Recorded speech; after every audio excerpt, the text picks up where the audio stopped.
करेंगे agreement to cell के respect में एक रीसेंट केस जहां पे सुप्रीम कोर्ट का बहुत ही इंपॉर्टेंट फैसला आया है। आज इस पर्टिकुलर सेशन में हम सबसे पहले जानेंगे कि क्या इस केस के फैक्ट्स हैं और इसके पीछे यहाँ पे लॉ पॉइंट क्या है, और फिर हम एनालाइज करेंगे कि एग्रीमेंट टू सेल क्या हमें रजिस्टर कराना जरूरी होता है, क्या सबको, सारे लोगों को, इंडिया में जितने भी लोग रहते हैं, क्या जब वो प्रॉपर्टी खरीदने जाते हैं तो उन्हें अपने एग्रीमेंट टू सेल जो वो करते हैं तो क्या उसको रजिस्टर कराना जरूरी होता है या नहीं।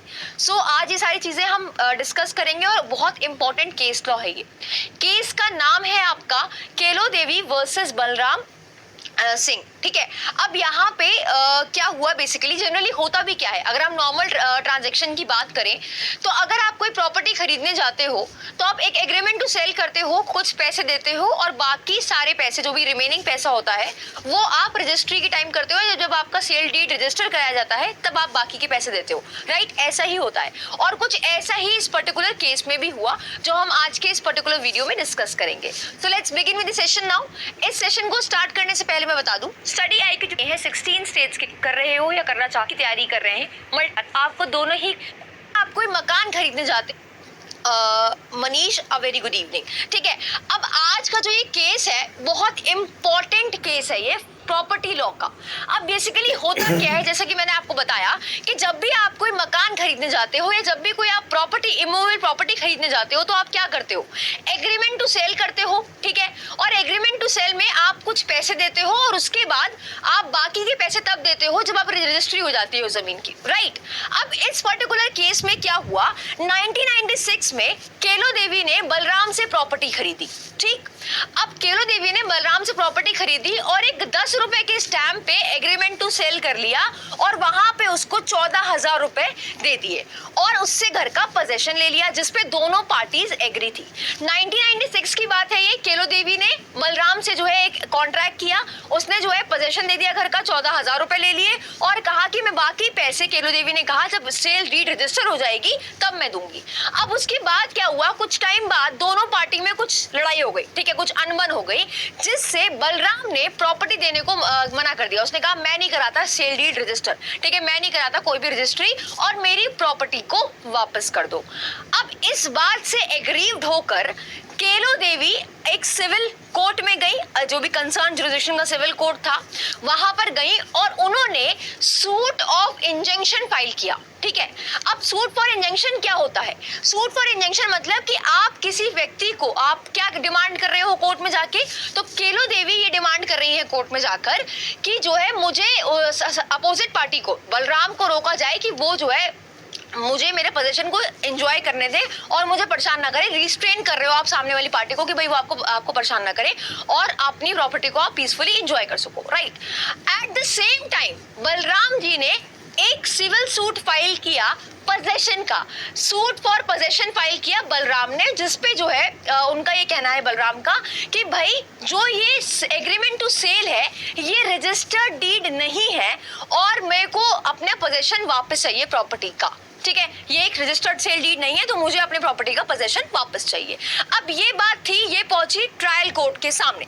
अब ट्रायल कोर्ट ने दोनों की बातें सुनी, दोनों के सूट को देखा, एंटरटेन किया और यहाँ पे ट्रायल कोर्ट ने क्या डिसीजन दिया, ट्रायल कोर्ट ने यहाँ पे डिसीजन दिया कि क्या कहते हैं, बलराम की कंटेंशंस है उसको डिसमिस कर दिया। ठीक है, अब बलराम की कंटेंशंस को क्या किया, उन्होंने अपहेल्ड कर दिया और कह दिया कि हाँ, जो आपका ये सेल डीड है वो रजिस्टर, जो एग्रीमेंट टू सेल है वो रजिस्टर्ड नहीं है। तो यहाँ पे केलो देवी की कंटेंशंस को रिजेक्ट कर दिया और आदेश किया कि बलराम को पोजेशन वापस कर दिया जाए।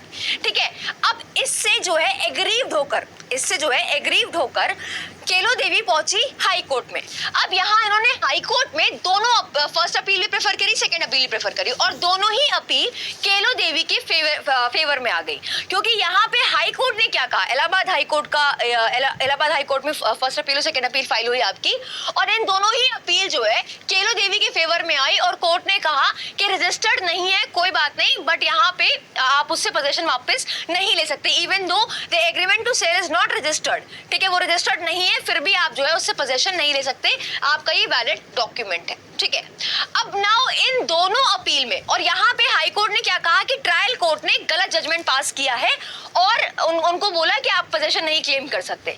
अब इससे एग्रीव्ड होकर सुप्रीम कोर्ट पहुंचा ये मामला, ये तो बैकड्रॉप था केस का। अब सुप्रीम कोर्ट जब ये मामला सामने पहुंचा सुप्रीम कोर्ट के, तो सुप्रीम कोर्ट में दो इंपॉर्टेंट कंटेंशंस रेज करी गई। पहली इंपॉर्टेंट कंटेंशन बलराम की ये थी कि अगर आपका एग्रीमेंट टू सेल जो ये सेल 14,000 रुपए देके उसने जो है पे लिखा 10 रुपए के स्टैम्प पे, कि अगर वो रजिस्टर्ड नहीं है तो क्या आप जो है इस तरीके से उसको वैलिड मानोगे?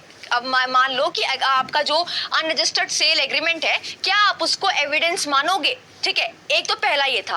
और दूसरा बहुत इंपॉर्टेंट कंटेंशन क्या है कि यहाँ पे अगर आप बहुत ध्यान से सोचो और सुना होगा आपने कि केलो देवी ने सूट फॉर इंजंक्शन फाइल किया था, रादर उनको जो है suit for specific performance file करना चाहिए था। अब यहाँ पे स्पेसिफिक परफॉर्मेंस का सूट क्या होता है? जहाँ पे आप किसी पर्सन से कहते हो कि वो पर्टिकुलर एक्ट परफॉर्म करे। अगर फॉर एग्जाम्पल इस पर्टिकुलर केस में केलो देवी और बलराम के आपस के बीच में एक कॉन्ट्रैक्ट हुआ कि भाई मैं आपको अपनी प्रॉपर्टी बेचूंगा, आप मुझे 14,000 रुपए दो, बाकी पैसे आप मुझे रजिस्ट्री के टाइम पे देना।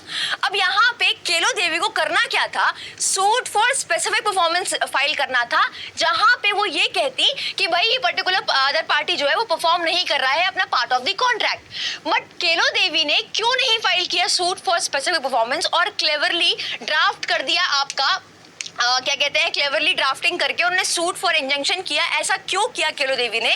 क्योंकि अनरजिस्टर्ड उस पे अनरजिस्टर्ड सेल एग्रीमेंट पे आप स्पेसिफिक परफॉर्मेंस नहीं कर सकते, क्योंकि आपका जो एग्रीमेंट है वो रजिस्टर्ड ही नहीं है, तो आप स्पेसिफिक परफॉर्मेंस की डिमांड नहीं कर सकते।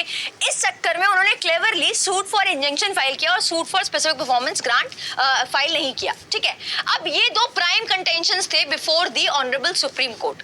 तो सुप्रीम कोर्ट ने क्या डिसाइड किया? सुप्रीम कोर्ट ने ये कहा कि क्या कहते हैं, जो जजमेंट पास कर रहे थे उन्होंने कहा, और वो एग्री हुए बलराम के पॉइंट ऑफ व्यू से, इनफैक्ट ट्रायल कोर्ट के पॉइंट ऑफ व्यू से उन्होंने कहा कि हाई कोर्ट ने गलत जजमेंट दे दिया है। ठीक है, क्यों गलत दिया है? क्योंकि यहाँ पे जब तक आपका एग्रीमेंट टू सेल जो है वो रजिस्टर्ड नहीं होता है, जब तक आपका वो सेल एग्रीमेंट रजिस्टर्ड नहीं होता है, तब तक वो एडमिसिबल नहीं माना जाएगा। ठीक है, वो एडमिसिबल नहीं माना जाएगा, उसकी कोई वैल्यू नहीं होगी। तो अब ये इंपॉर्टेंट बात ध्यान रखने की हम सबके लिए है कि जब भी आप जो है एग्रीमेंट टू सेल करें तो आप उसको रजिस्टर कराएं। ठीक है, सिर्फ एक 10 रुपए के स्टैम्प पे आप जो है अगर वो कर रहे हो तो उसकी कोई मान्यता नहीं है कोर्ट में। पहली बात तो कोर्ट ने ये कह दी बिल्कुल क्लियर कि भाई अगर आपने सेल एग्रीमेंट को रजिस्टर नहीं कराया है तो उसकी कोई वैल्यू नहीं है before the court of law. पहला कंटेंशन में सुप्रीम कोर्ट ने साफ ही जवाब दिया। दूसरे कंटेंशन में सुप्रीम कोर्ट ने अगेन बलराम को फेवर करते हुए कहा कि आपने सूट फॉर इंजंक्शन फाइल किया, you were aware of the fact. Kelo Devi वो अवेयर थी इस फैक्ट से कि वो सूट फॉर स्पेसिफिक परफॉर्मेंस नहीं फाइल कर सकती, क्योंकि उनका जो डॉक्यूमेंट है वो रजिस्टर्ड नहीं है, वो अनरजिस्टर्ड है। इस वजह से यहाँ पे आप जो चीज डायरेक्टली नहीं कर सकती वो आप इनडायरेक्टली भी नहीं कर सकती। What you can not do directly you can not do indirectly. तो यहाँ पे सुप्रीम कोर्ट ने बलराम को फेवर करते हुए कहा कि जो ये अनरजिस्टर्ड डॉक्यूमेंट है, जो अनरजिस्टर्ड एग्रीमेंट है, इसकी कोई भी वैल्यू नहीं है before the court of law.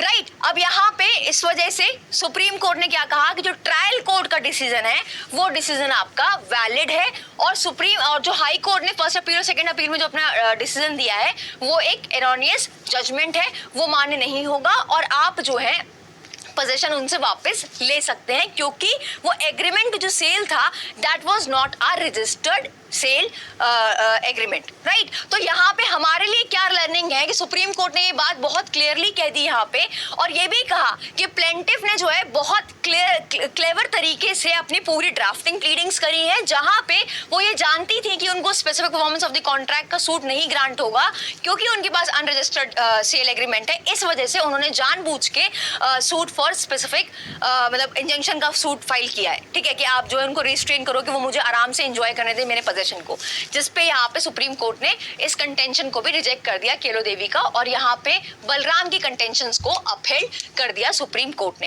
Right, और यहाँ पे सुप्रीम कोर्ट ने कह दिया कि ग्रेव एरर पास किया है, ग्रेव एरर किया है हाई कोर्ट ने पास करते हुए जजमेंट को। और यहाँ पे लास्टली जो है one can not seek relief for the permanent injunction on the basis of unregistered agreement और एग्रीमेंट टू सेल या फिर unregistered document, said the supreme court in this particular case. I hope समझ में आया होगा कि ये पूरा केस क्या था, और इनफैक्ट अब ये एक एक एक इम्पॉर्टेंट चीज यहाँ पे अभी रहती है, that is it depends on the state also. अब ये पर्टिकुलर केस जो है ये आपका उत्तर प्रदेश का है, ठीक है। अब जब भी ऐसा कोई लॉ पॉइंट आता है जहां पे ये सुप्रीम कोर्ट ने कह दिया कि भाई unregistered agreement to sale deed की कोई वैल्यू नहीं होगी, अब यहाँ पे आपको देखना होगा स्टेट लॉज भी।